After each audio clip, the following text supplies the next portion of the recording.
Hello everyone, I am Isha Kumari from Sri Venkateswara College of Engineering, Bangalore, from the Department of Computer Science and Artificial Intelligence, and today I am going to talk on the topic sampling distribution.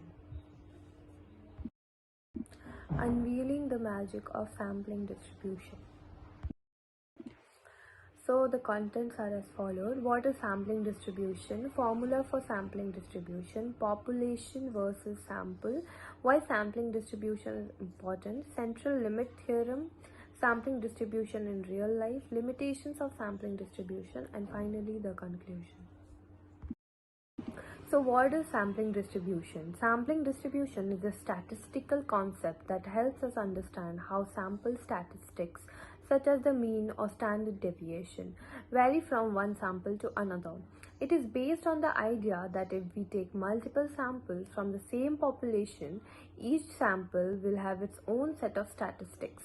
For example, imagine we want to know the average height of all adults in a particular city.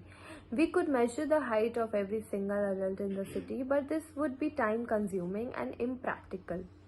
Instead, we can take a sample of adults from the city and use their heights to estimate the average height of the entire population. The sampling distribution helps us understand how accurate our estimate is likely to be. Formula for sampling distribution. The formula for the sampling distribution allows us to calculate key statistics from various samples. For a sample size n greater than 30, the formula is mean of sample means equals to population mean. Standard deviation of sample means equal to population standard deviation. Imagine we have a population of exam scorers 70, 75, 80, 85 and 90. Let's calculate the mean of sample means for sample size 2. So this is the example, sample 1.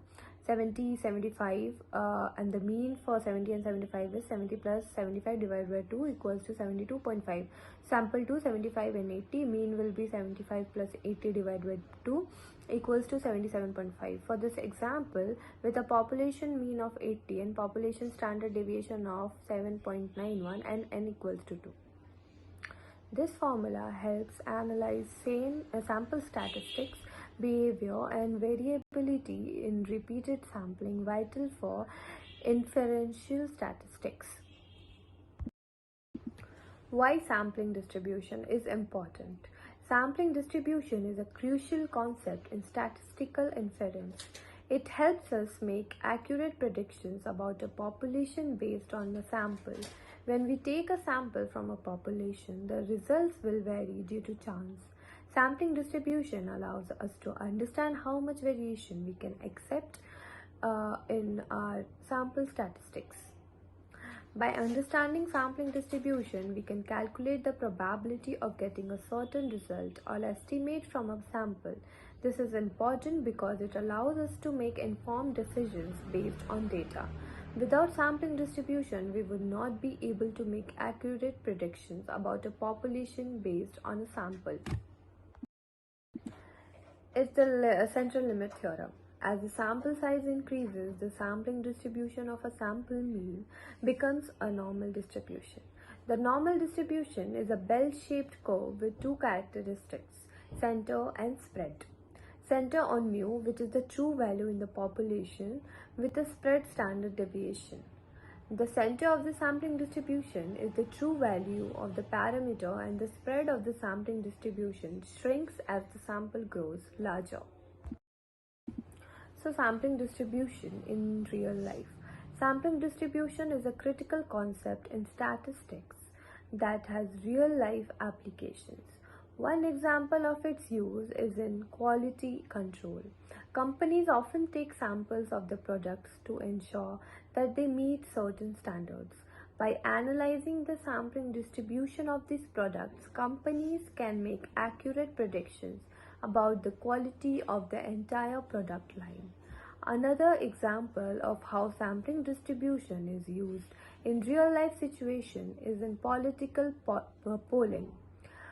Pollsters take a sample of the population to gauge public opinion on various issues. By analyzing the sampling distribution of the responses, Pollsters can estimate the level of support for a particular candidate or policy among the entire population. Limitations of sampling distribution. One of the limitations of sampling distribution is that it assumes that the sample is representative of the population. However, in real life situations, it can be difficult to obtain a truly representative sample. For example, if we want to study the average income of people in a city, we might take a random sample of 100 people.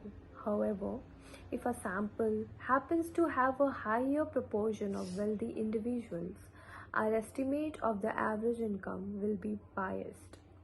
Another limitation of sampling distribution is that it assumes that the sample size is large enough.